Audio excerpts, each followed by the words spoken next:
All right, welcome everybody to the fourth edition of the Doom is Dead podcast, live here on the Multiplayer Doom Federation Radio Network. I am your host, Human Bones. Today, I am joined by someone that's actually probably considered a co host at this point.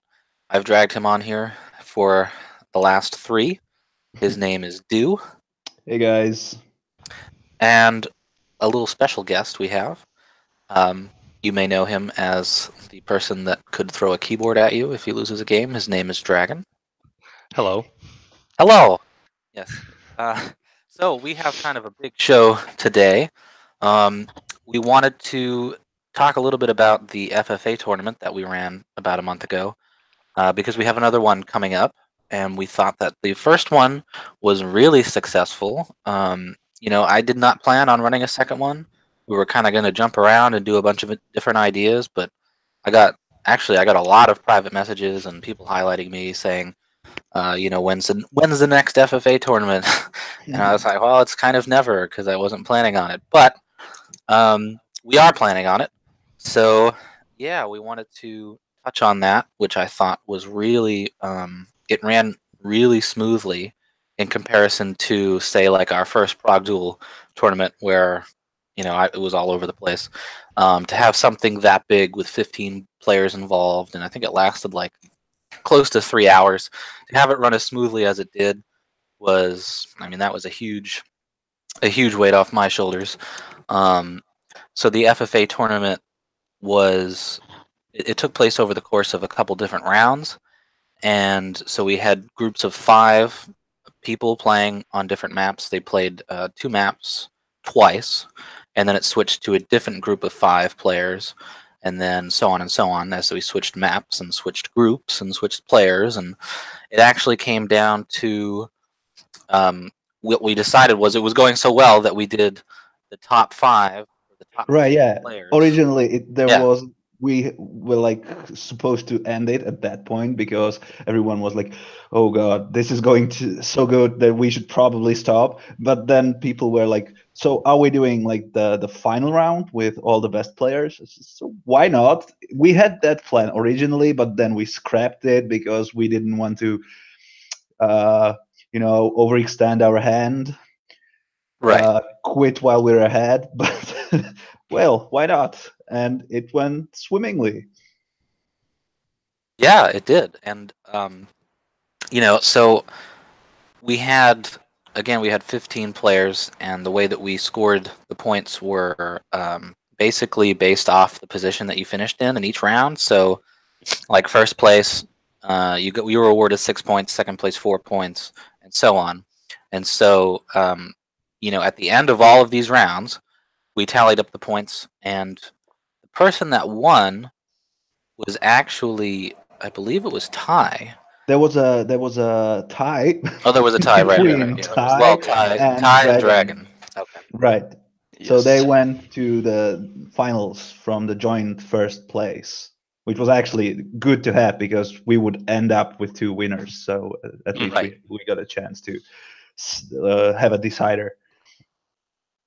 Yeah, and so we had, Ty Dragon. We also had Unknown, Zanero, myself, and Azriel. Asriel, yeah, Yeah. because actually it was supposed to be just 5 players, but there was a tie for the last place. Yeah, it was So, between me and Azriel. So, mhm. which just goes to show you, actually, kind of how well it was set up because there were 2 ties for first and 2 ties for fifth. So it was all really close. And so basically, what we decided to do was after we did the top 6, it was the top 6 going through all the maps once, as opposed to going through the maps twice, and then we just tallied the points that way. Right, yeah, And because our original plan was we repeat the maps because, of course, some people would go into them without knowing them, so they would just, blow up the first round on right, not knowing where the weapons are and stuff like that. So they would have the second rotation to, get their revenge or something or play up to their full strength. But we didn't have that problem anymore in the final, so we just went through all the maps once. Yeah, well, it's funny because like the Lazarus map that we used, the first time I played it, I don't know why, I just had a brain fart. I totally forgot how to get to the BFG, and I think I was in a group with Ty, and Ty can sniff out a BFG anywhere. So Ty was going for the BFG and going for the BFG, and I was like, well, I'm getting killed here. And so the second time around, I was like, well, I got to figure out where this damn thing is. So I mean, yeah, it was stuff like that where that's kind of why we did the maps twice, because you can learn from your mistakes and kind of try and learn what the other players are doing, so you can improve on your performance. Because FFA is all sort of like, oh, Mhm. okay, like learning what people like to do and learning what their tendencies are. So I Right, thought it yeah. was, yeah, And we had that thing going with mixing up the groups, like constantly switching players from one group to another. yeah, Because again, FFA, you don't always play rounds with the same people. It's usually more people competing to even join the game, the open slots, because there's usually more people than there are open slots. So whoever joins first or something like that. So we wanted to kind of imitate the casual FFA style, which also leads to like you're playing with different people all the time. You don't get these micro rivalries inside right. of the same group. Although I think, if I'm not mistaken, that I may have accidentally put. Well, I mean, actually, that's not true. It wasn't really accidental. There's only so many different combinations of people that you can have. So, like, let's say in the first group, like, there were 9 groups. So, group one, let's say I play with Ty. Maybe in like group 9, I could have played with Ty again. But I mean, for the most part, you're right. It actually worked out really well that we weren't playing with the same people. Right, Um, yeah. The only rule was that I couldn't be in the same group with you right. because we were Otherwise, we have no playing results. admins. Yeah, so it actually worked like that. The one guy of the two of us who wasn't playing was just taking screenshots and tallying up the frags to fill out the result table. So yeah, that was our only limitation basically. Yeah, I actually have to say it's really difficult to take scores and look at the game at the same time. It's kind of we could definitely use a third person for that, but that's for another discussion. Um, what do you guys think of the maps? Because I think the maps they weren't they weren't like too diverse. I think I kind of went for um, more wide open, sort of simpler layouts with Like more of a common classical, weapon placement. Yeah, the classic, classical FFA. because I didn't want it to be too crazy for everyone Hmm. during the first run. Um, but I thought they played really well. Like I thought they fit 5 players. I was kind of concerned that maybe we wouldn't. That one of the maps, at least the UDM 3 map, would be too big. But I thought it was all like I thought it was perfect. And Yeah, there's I no don't think where. you could really go more than 5 people on those maps, because then it would just be, total chaos, and it wouldn't Right. actually be a competitive in the sense that it was. And I think it was good to start with these classical maps because I think most people knew all the maps to a good enough extent that it wasn't like uh, so new to them that it was discouraging to play. I think everyone enjoyed the FFA tournament, not only because it ran so smoothly, but because the maps were good and the layout was different from what people are used to. Right. Yeah. It's even if someone wasn't actually like familiar with the map, it wasn't that hard to pick up the knowledge on the Exactly. map.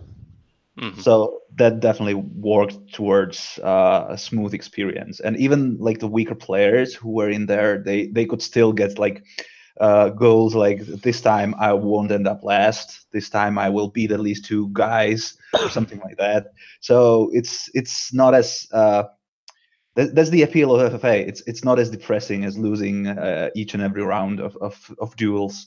Hmm. Right, or training every week or every day for an entire week, and then Mm. losing 15 flags to nothing in a CTF game, or Yeah. I Yeah. thought I thought also that um, there was a lot of different placements by players. Like almost everyone won at least one round, which I thought was really cool. Nobody was really dead last every single time. So yeah, I think definitely the type of layouts that we used were more conducive to that. And so, excuse me, moving forward with the next FFA tournament, what I did was I went through and I collected a bunch of maps from, I believe, seven different WODs. I went through like a bunch, and trying to find the right amount is really difficult. But what I tried to do with this next tournament was get a little bit more experimental with the layouts and the weapon placements and all that stuff. And so I collected 15 maps, and I'm having everyone vote on them.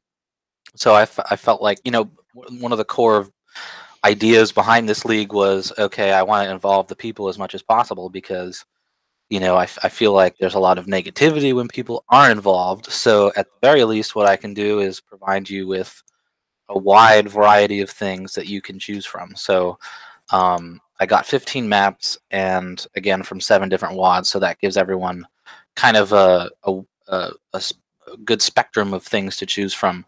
And so basically, what I was hoping for was although it seems like with the votes so far that people are kind of gravitating towards some of the same maps, which is a good thing. But so the WODs that I chose: Dark Goth, Gothic DM, Green War 2, Obsidian DM, Onslaught 3, UDM 3, and UDMX. So I was wondering what your take was on having the ability to kind of go through and just basically choose what you like and what you think will work, and if you think this is kind of like a good way to go about it, or if we should be more in control of the maps that people play. Go ahead, Sorry, Ryan. I just rambled on. Sorry. Yeah, no, I think this is good. And I mean, even though we give the opportunity for people to vote, I mean, we still, or you, whoever hosts, still picks the maps, meaning that we won't pick stuff that we don't think will ever get a vote because there's no reason to. And I mean, we're limiting it to 15 maps. And picking between those 15, I think we will come out with 6 maps, which is what you will have to pick, that I think everyone will pretty much enjoy. I mean, maybe you can't please everyone, but that's just how it is. That goes for everything. But I think this is a good way to do it, definitely. Yeah, I'm also a big fan of like pre-selecting a wider pool, because that way you can mix in something experimental, but you still get the control of not really having all the same staples, not just the wild crazy stuff, but also like you don't want to give people the chance to vote in Brit 10 map 7 or something like that. Like no, you have to pick at least something slightly different.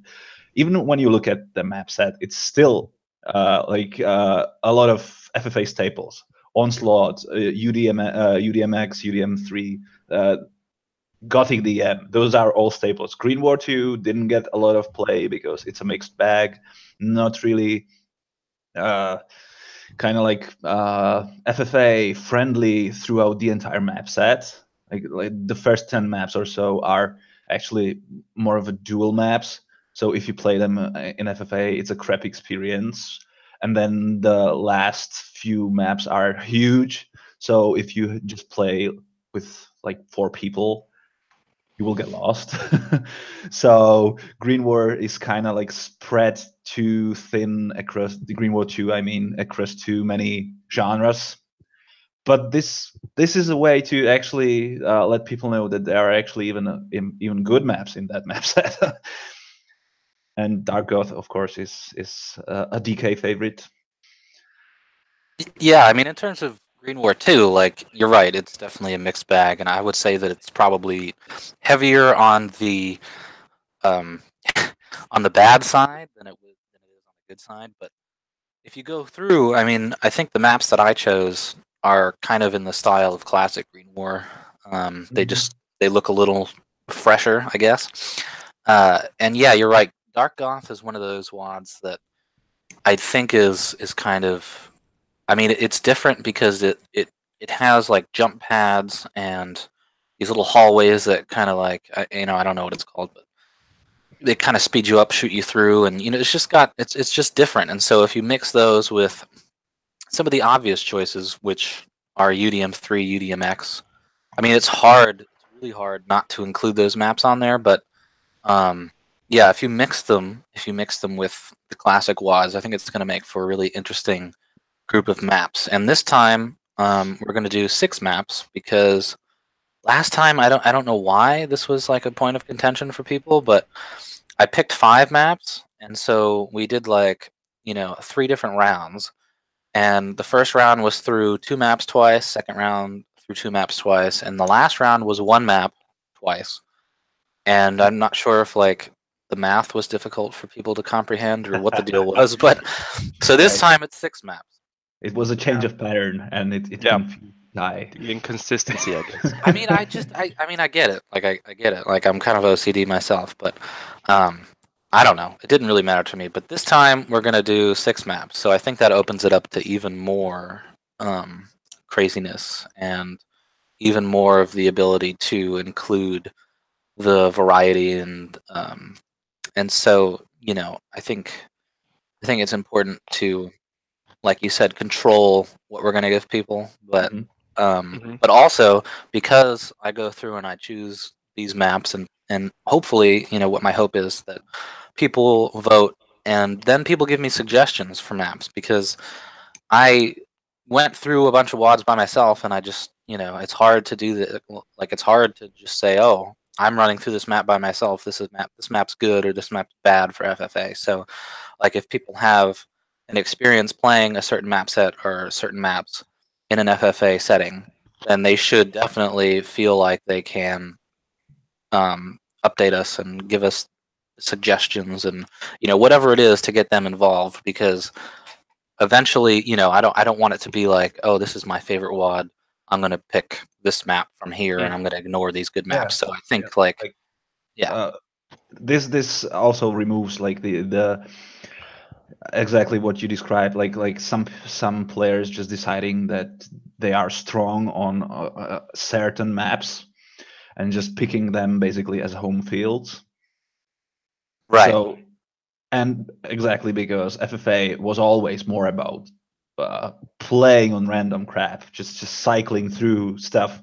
So yeah, if this gets repeated in the future, then definitely I would expect another compilation. Oh, definitely. Yeah, I mean, and so what we have the voting that ends on the 30th. Basically, there's 15 maps, and you get 6 to choose from. So voting ends on November 30th. We're going to have the next actual tournament on December 15th. It's going to be a European tournament, which is different. The last one was a US one. So by the way, Dragon, I have a question for you. Like, what did you think about the style where we basically scrapped the results of the initial round, or basically the round robin thing, and the final was basically from scratch? You eventually you still won. Yeah, but I mean, it didn't change too much for me. Yeah, but you squeaked the win from Zanero, actually, who by 1 point surprised everyone by coming from the back, and Ty blew it, actually, the other winner of the basic round. Yeah, I mean, I didn't really think too much about it. But if you lost, like, would you feel like it was a problem? Like, no, I don't think so. I mean, no, I don't think so. Because I mean, I would just see it as a thing where, okay, these 6 people, they advanced into the final group, and that would be it. I lost the final group. That's it. My final rank is whatever I would get. It wasn't so easy to rack up frags. Something like that. It was actually, well, given that I think I ended 4th in like a few games and stuff like that, which never happened in the other group. So I thought it was actually more fun to play with the top players. given it was much more of a challenge, as you can see. Yeah. Didn't really win by a lot. Just 1 point by Cenero, who just came up out of nowhere. Yeah, some of those I rounds thought were it was really fun. close. Yeah, it was definitely fun, and like I said, yeah, I wouldn't mind. Okay, The fact that the main thing was scrapped in the final final. starts from scratch. Yeah, I mean, it kind of goes back to my original idea for the tournament, which was to eliminate players as rounds go on, which doesn't really fit FFA that well. But the idea behind it was that as the rounds move on, you play the top players. Like you kind of whittle it down to but the system for that would Yeah. kill us. right. So this was kind of a cool little way to have have what I guess could be considered the ultimate FFA matchup there between everybody. So yeah, I thought it was really good. And December 15th is going to be the next one. Hopefully everyone can get their map votes in. So what we're doing now is we've actually got two things going on. We have something today. We've been doing the Duel 40 tournament series, which is a little similar to what we're doing with the map voting, which is using the most updated version of Duel 40. We're having European. For those who don't know, Duel 40 compilation of basically the best duel maps or currently most popular maps that Alex Max maintains for holy shit 10 years now. Yeah, it's been a while. So it features some staples like Dwango 5 Map 1 or Doom 2 Map 1, all these classics, Judas, SSL 2, and he mixes it with he makes it a thing that he kicks out the weakest maps, the ones that are picked the least, and puts in something new, something fresh. It could be new maps or some overlooked classics, and then he has another round of like gathering statistics, and then he repeats the cycle. That's it. Yep. So the idea behind it was to use that WOD as a base, similar to how we were doing the Prague Duel things. And so we'll switch off between having an NS tournament and an OS tournament, which really the difference between the two is, the OS tournament, there's no free look, there's no jumping, maybe some more frags and a different time limit. And so we'll choose like this time. I think we chose 15 maps, maybe more. I don't know. And so we voted for 5. And the way that it's going to work is in each round, you'll play one other person, and you'll both eliminate a map. You'll both choose a map, and the third map is a tiebreaker. So what we did was we gave people the choice of voting for 5 maps out of the 15. And so we actually ended up on some interesting ones, because this one is going to be the NS tournament, and we got it with some new maps. I don't even know how to pronounce this thing. BS Peppy. I don't know what that is. Yeah, that's BSP. Brad Spencer. So Yeah. Like acronym for his name, and it's a remake of a map out of Crucified Dreams. So I did not know that. That's actually this year's map. Like he did that. He always liked the map and the mapper behind that map, but the map is kind of ass, like pretty much everything in Crucified Dreams. So he took it and he started like reworking it.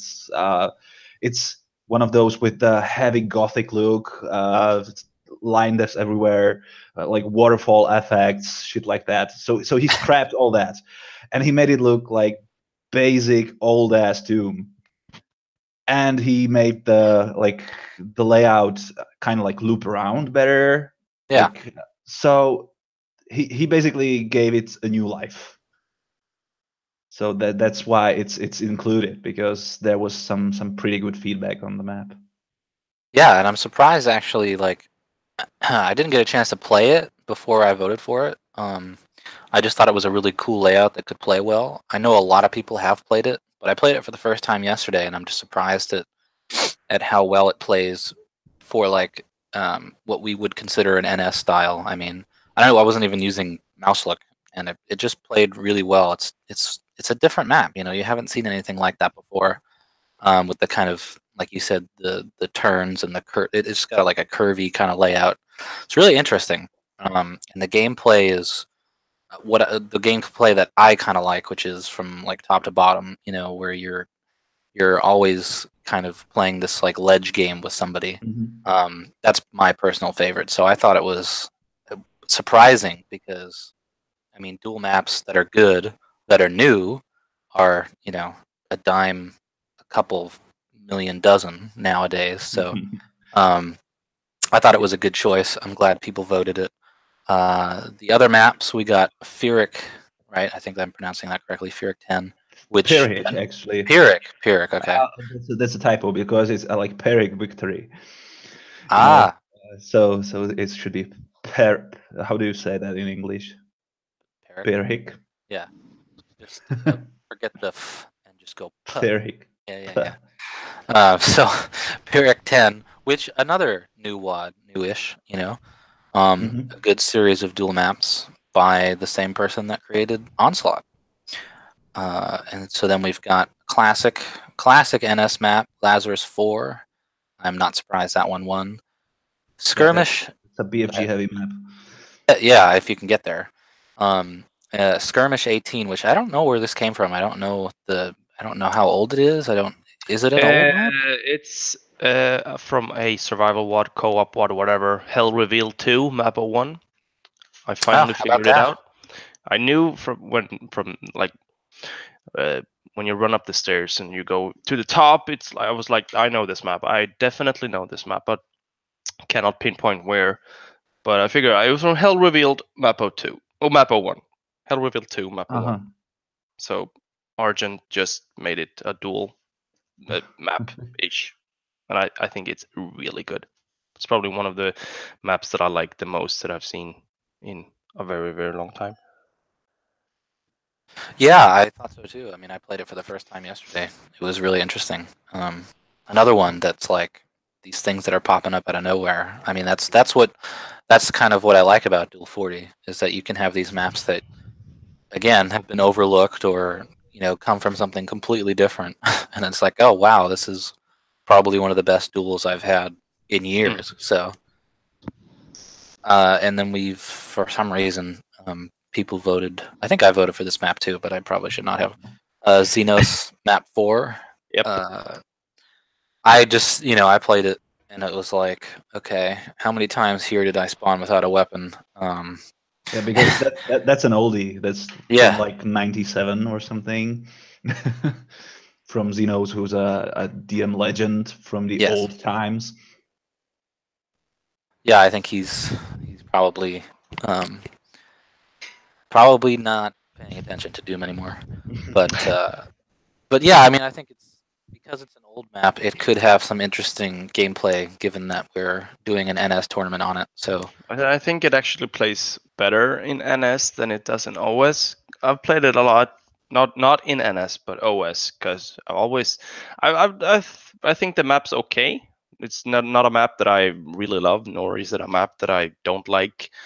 And I played it last time today, like with every NS thing enabled, like jump, free look, and everything, and played better than I expected. But just like you said, I don't know why I voted for it, because I did as well. I should have just voted for the Eon DM, I think. But it won't be a bad map. And I mean, like you said before, everyone gets to ban one map. So.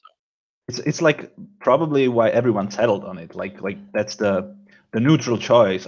I don't mind that map. That can be the tiebreaker or something.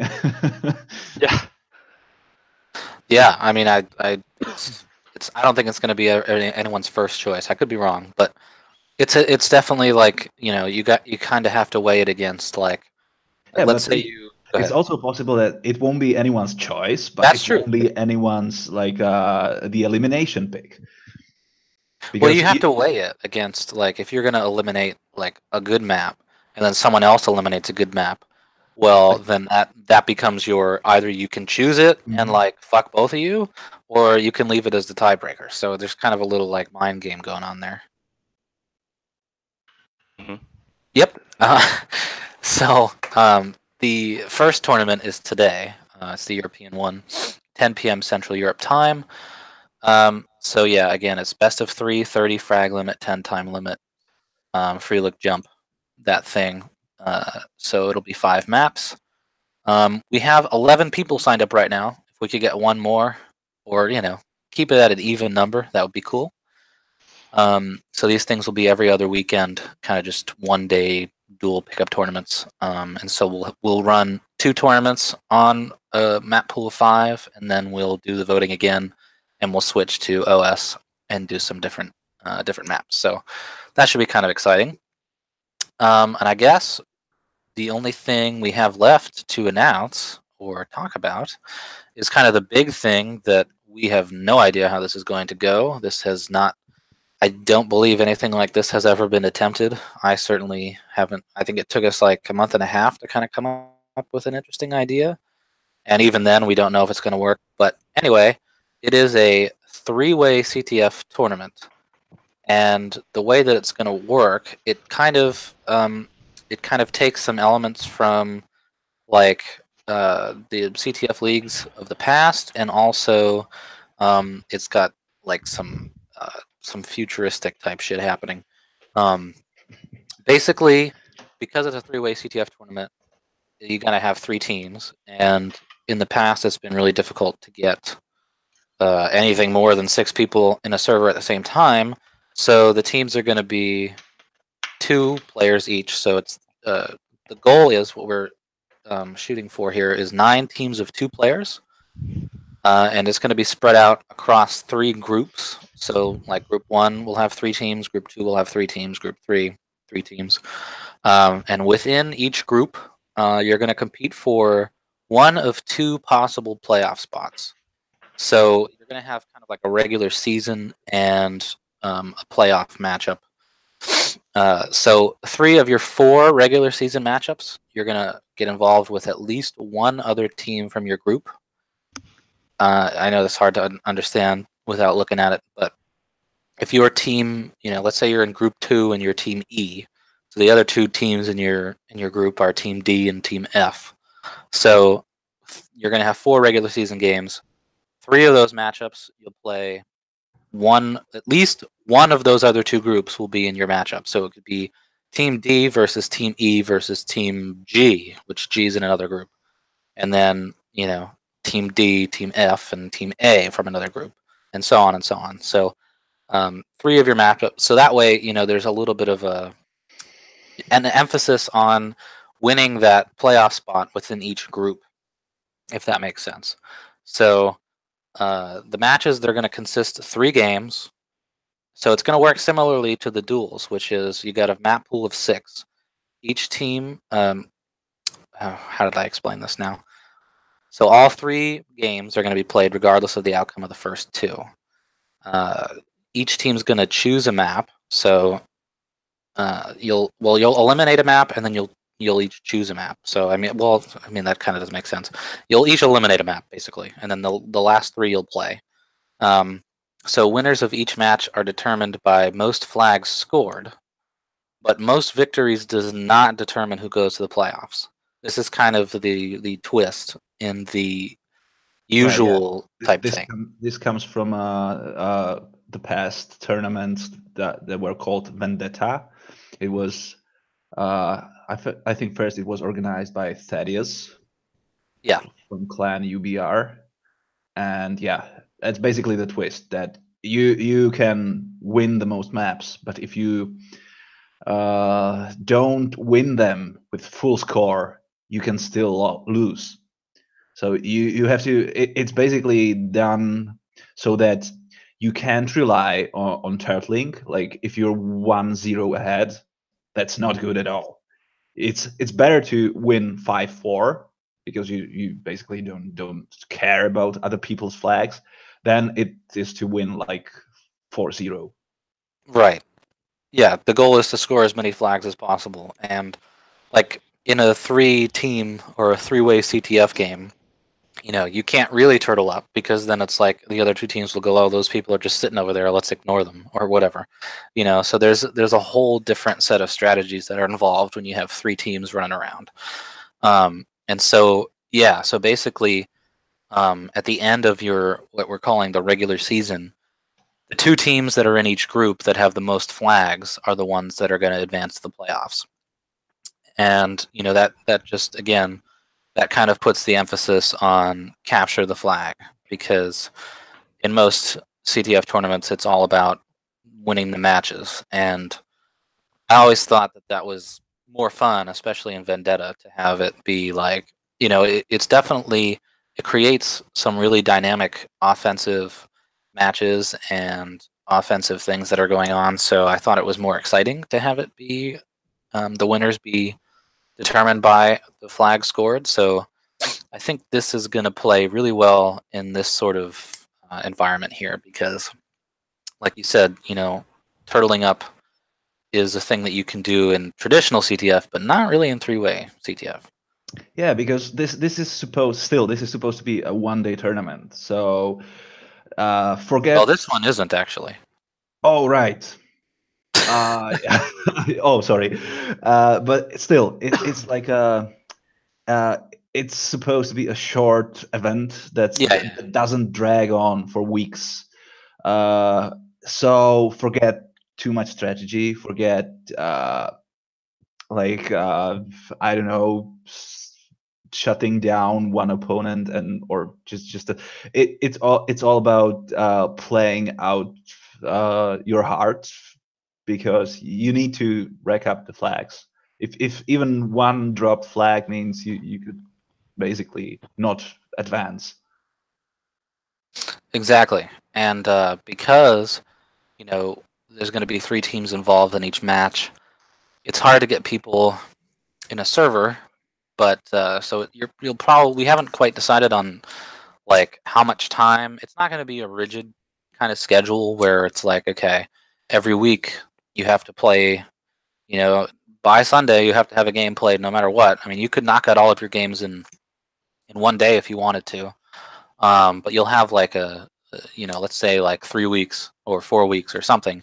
You'll be given a certain amount of time to get all your games done, and so that kind of gives you the ability to say, well, I can't really practice this week. Let's knock all of our games out next week, or whatever. So it's definitely not quite the rigid scheduling that say like the IDL or the WDL would have.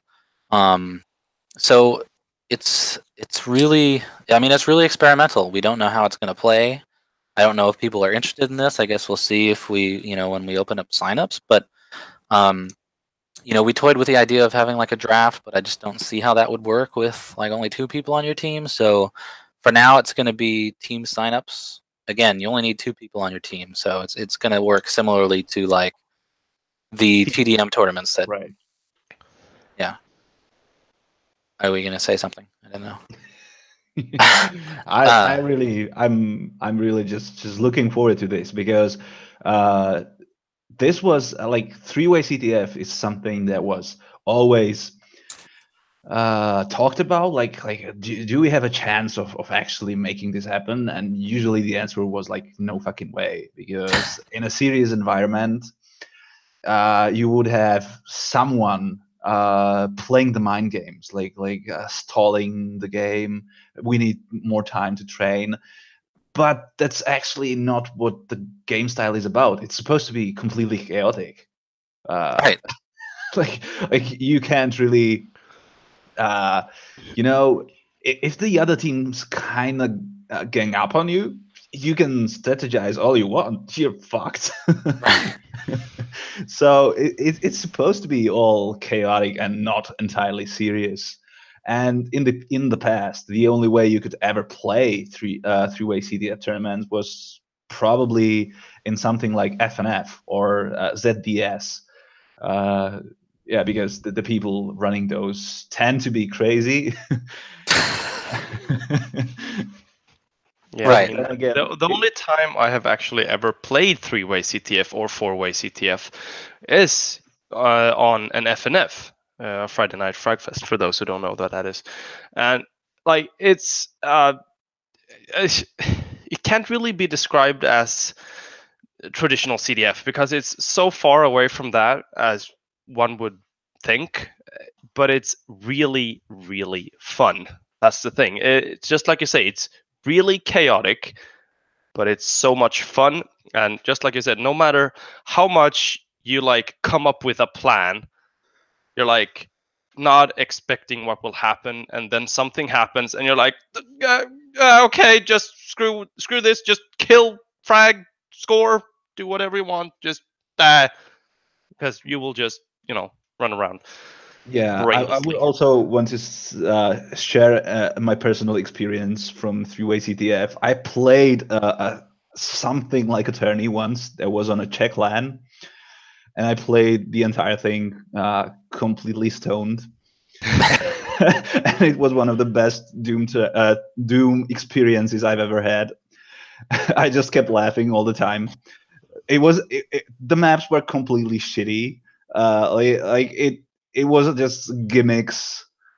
There was a map that was basically like ski jumping towers opposing each other, and you had to run up for the flag on top of it, then run down and run up your ski jumping tower. Holy shit, that was so much fun. That's what I remember. I mean, I really haven't played this since probably, oh man, it came out what, like 2005, 2006? I really have not played it since then. But I just remember, like you can't really play it like you would play normal CTF. I mean, can you really even have a defender? Like I'm not sure that you can. You kind of just have to strategize. Like, again, that's why I really like counting by flags, because it's almost like, okay, everyone fan out and try and get as many flags as you can. Because I mean, you could have. Go ahead. We played with 3 people, so it was like one guy still stays behind and defends, but then he would get absolutely ganged on by like 2 other attackers, be it from one team or just like a small FFA game between 3 different people, like 1 defender and 2 attackers from 2 different teams. So like that was pretty cool. Because you would bring your flag home, and that your flag wouldn't be there 99% of the time. Mm-hmm. Well, I'm not going to give away well, maybe I will, but I just remember, like, as far as strategy goes, like, we played with 3 people on our team. And so basically what you do was you wouldn't even go for the other team's flags. You just sit in the middle of the map and you'd wait. You'd say, okay, well, the other teams are going for the flags, so let's just sit here in the middle. And you'd watch as they'd come through the middle, and you'd kill both of them and pick up the flags and then score. Like, I mean, there's just so much strategy involved that I think it's going to be completely chaotic. And it can completely backfire on you. Yes, it can. Like, you could sit in the middle and they could be like, well, we're just going to ignore these people in the fucking middle here. So I mean, but chaos is fun. So I think this is going to be, although experimental, I think it's going to be a lot of fun. And so the maps that we chose, you're right, there are a lot of bad maps. But we went through and I think we chose some decent maps. I don't even have the list of maps with me now, but the problem with this is that this is all untested. Like no one really ever played this seriously. No one ever like tried to make proper maps. Maybe some of them are actually something like I don't know, ZDCTF1, the old maps that actually prove to be competitive even with the new crowd, but we don't know. No one ever really made a sensible comparison, like what actually works in this genre. So who knows? I will say, if this does become popular and it works well, I would like to have some new maps made. I mean, I don't know if this is going to pick up and be something like that people go to, but I think we could use a little bit of an update on some of these maps if it does become popular. So it's all going to be an experiment. So you've got what we're calling the regular season. You're going to have 4 matchups. And then again, most flags scored within a group. The two teams with the most flags scored throughout the 4 matchups that you have within each group advance to the playoffs. So that's 6 teams that advance to the playoffs, and the playoffs will be 2 semifinal matches, and both of those matches are going to consist of 1 team from each group. So you're going to be playing. You could potentially play teams that you haven't even seen, in the tournament at all, which I think is really interesting. And the teams that advance to the finals will be the top 3 teams that have scored the most amount of flags in the playoffs. So that means even different groups, like, you've got the 2 playoff matches where you have 3 teams playing each other from different groups. Well, if you take both of those matches, like if you're in one match and the team that scores the most flags in one match scores less flags than the team that scores the least in the first matchup, then that whole group doesn't even advance. That's just a fun, you know what I mean? So it could be really interesting.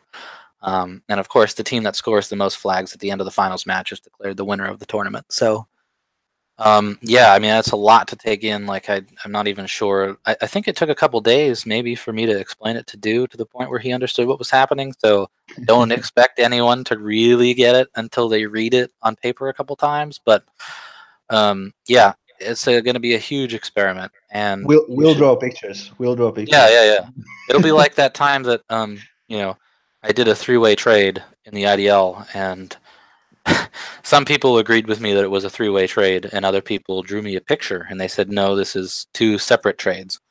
So yeah, we'll try to draw pictures, and I won't do it by hand, but yeah, I mean, that's it. That's the big thing.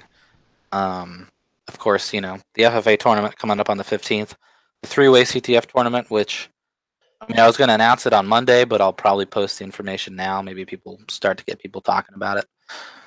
But yeah, I mean, I don't know if you have anything to add, because really this idea was not even mine. This was an idea that, like, me and Dragon talked about doing within our little clan, and then it was like, well, why don't we make this a huge tournament? So I don't know if you have anything to add to this, Dragon, but nothing that hasn't really been said already.